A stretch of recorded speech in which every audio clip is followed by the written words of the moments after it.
Get ready as we dive into all that are Cardinal spring sports. Oh, hi, Coach Keeney. Give us a wave. Even better yet, let's see the classic Keeney.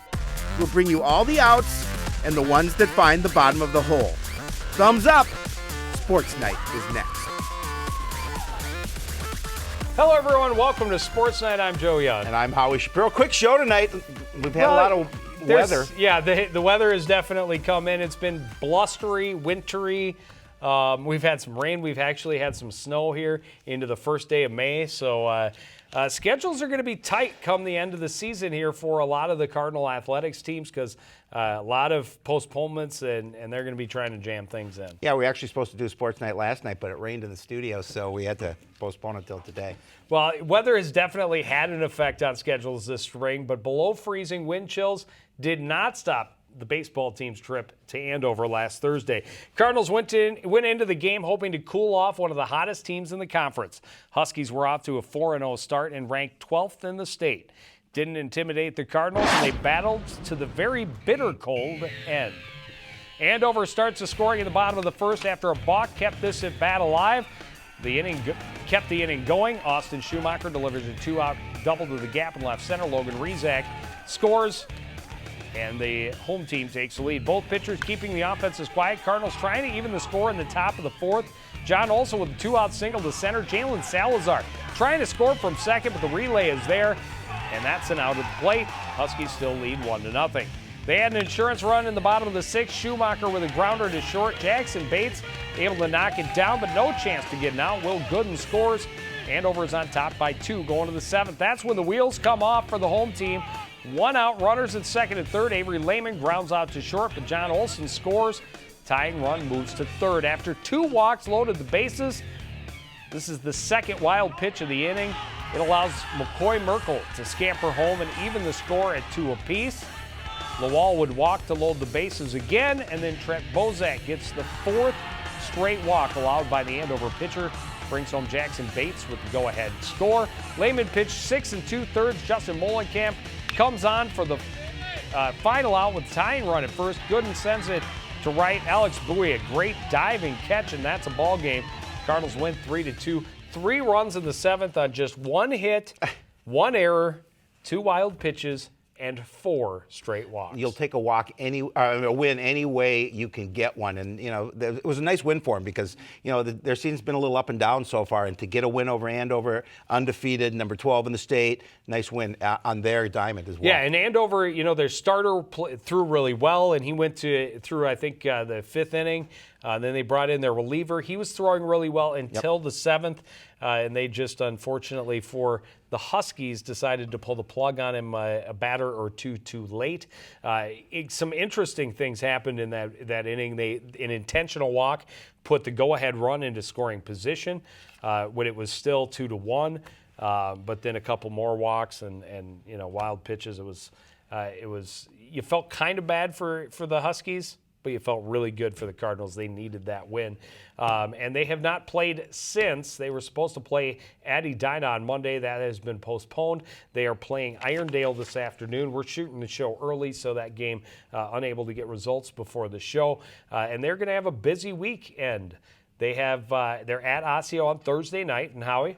We'll be there. Under the lights. Under the lights. At Park Center on Friday, at Edina on Saturday. All, of course, weather permitted. I think they'll be okay. I think the rest of the week should be good, and they'll get their games in, which they need to. Yes, they do. Well, the softball team traveled to Andover on Thursday looking to snap their 3-game losing streak. The Huskies seemed the perfect prescription for what ailed the Cards, a team struggling with consistency.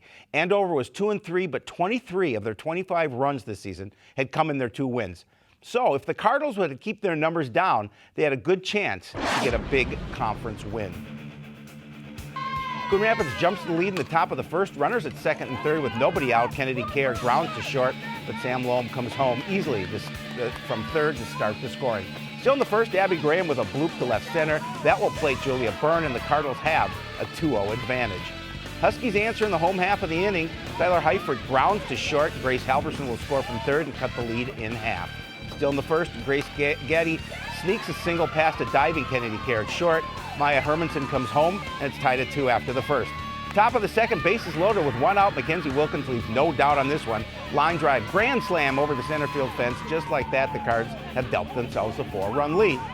Move to the top of the sixth, Cards up by 3. Lauren Koss drives to center. Center fielder makes a good play for the catch, but Graham will tag. Score from third to make it 8-4. Top of the seventh, Big Mac strikes again. Another home run over the center field fence. Wilkins was 3 for 4 with 2 bombs, 6 RBI, and the Cardinals go on to a 10-6 victory. Yeah, nice win for the Cardinals, and nice to see the Bats get going, pound out 10 runs. Of course, the 2 big bombs by Mackenzie Wilkins. A busy day on Saturday. The Cardinals traveled south for the Rochester Lords Invitational. They start out playing Mayo. They get a 4-3 win over Mayo. There are the big runs coming courtesy a 3-run home run by Abby Graham, a double for Meg Scheck, an RBI for Kennedy Kerr. Wilkins and Schmalzer each had hits and scored runs. Kayla Thoen got the win on the hill. Cardinals in Game 2 losing to Mounds View. The Mustangs putting up 12 runs against the Cardinals. Sam Loam is dealt the loss. A nice day at the plate for Meg Scheck. She was 2 for 4 with a couple of doubles, 4 RBI, and scored a run in the game. Sam Loam had a stolen base and drove in a couple as well, but the Cardinals come up short 12-7. They go to 8 innings with the hosts Rochester Lords squad, and that's where they lose 4-3 to Rochester Lords. Meg Scheck had another home run, 2 RBI. Abby Graham was 2 for 4 with a double and a run scored. Kayla Thoen takes the loss. She pitched the complete game, 4 runs, only 3 of them earned. And they also have a very busy week. They have Irondale going on this afternoon. They host Blaine on Wednesday. They're at Osseo on Thursday. They're at Park Center on Friday. And this, not so much for the softball team, but definitely for baseball teams. And it goes for all of the teams that are dealing with schedules like this. Really tests your pitching staff. No question. Because if you have 4 games in 4 days, you got to have the arms to go with it. Congratulations, too, go out to Mackenzie Wilkins, named to play in the softball All-Star game. Also set the school record for most home runs. So nice job. Pretty impressive. Tennis team had a tough task last week, but they proved they can play right with the toughest opponents the conference has to offer. Cardinals knew going into last week's play that the Cougars and the Falcons would be some of the best teams they've faced yet this year. Both teams boast several state competitors and players ranked in the top 10. The Cardinals were up to the challenge and went right to the wire with both. On Thursday, the Cardinals hosting Armstrong, who boasts an incredibly strong singles lineup. Drew Grimmer lost the second-ranked player at first singles. Alex Fish right here, really strong match at second singles, gets the point on the shot into the net, but he would lose 5-7, 4-6. Jared Musolf serving for the Cardinals at fourth singles. He plays another tight match against Armstrong, loses 4-6, 4-6 as the Falcons sweep the singles matches. Doubles teams fared better for the home team. Nate Bai and Aaron Bauer in the far court at first doubles. They stay in control throughout on their way to a 6-4, 6-4 win. Alex Fournier and Adam Boyum came from behind to win at second doubles, 4-6, 7-6, 7-6. And Tyler Hewitt and Colton Ryan teamed up at third doubles for a solid 6-2, 7-5 win. That was Colton Ryan's first varsity win, and the Cardinals come up short, losing 4-3. Same score against Centennial. They kind of flip-flop it a little bit, getting better results in singles, but not as solid at doubles. As you see, the scores, Drew Grimmer a 6-4, 7-5 win, and they shake things up a little bit. Aaron Bauer moving up to the second singles spot and getting a 7-5, 6-1 win. Alex Fish won at third singles, 6-2, 6-2. But there you see it.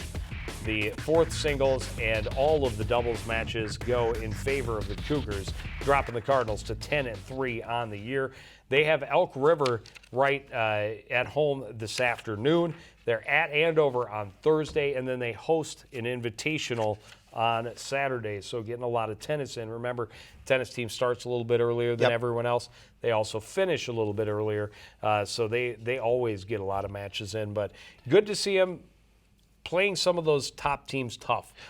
And you know, when you lose 4-3, if you see that team again come tournament time, could very easily go the other way. It's always a tough one to lose those matches 4-3 because it could have gone easily in any one of those events gone either way. So a tough one to lose, but nice to compete with Armstrong the way they did. Yeah. Yeah, and a lot of close scores in both of those 4-3 losses.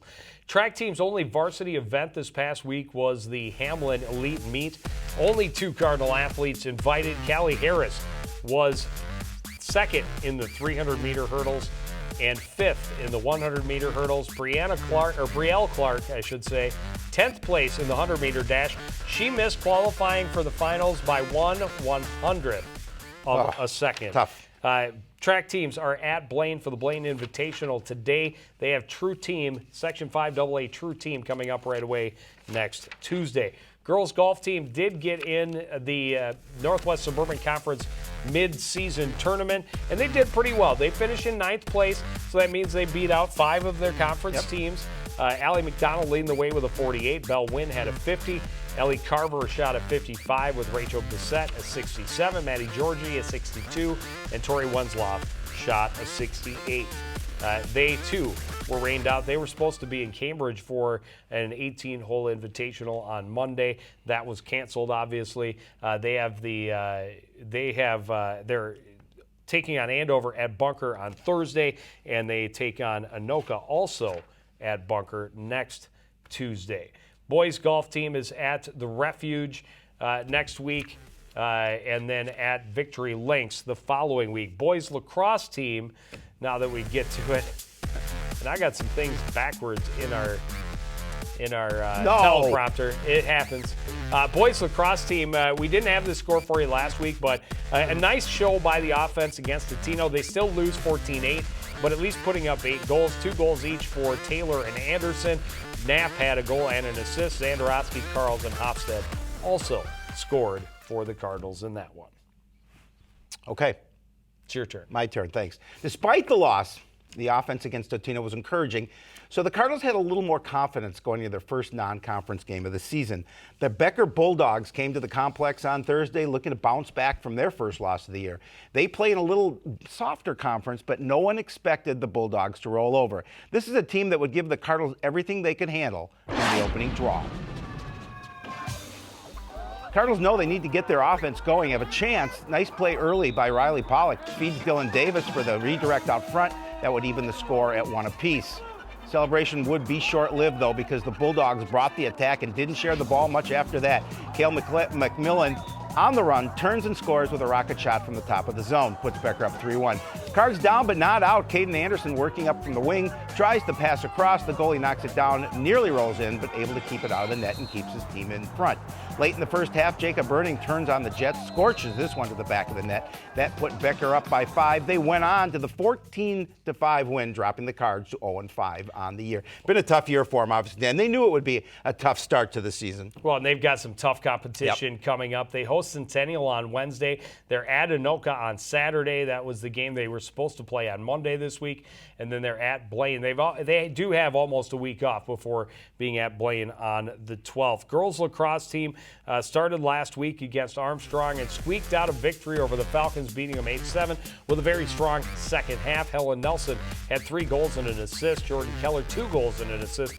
Taylor Garvis made 5 saves in the victory. Cardinals, unfortunately, though, on Friday suffered their first loss of the year.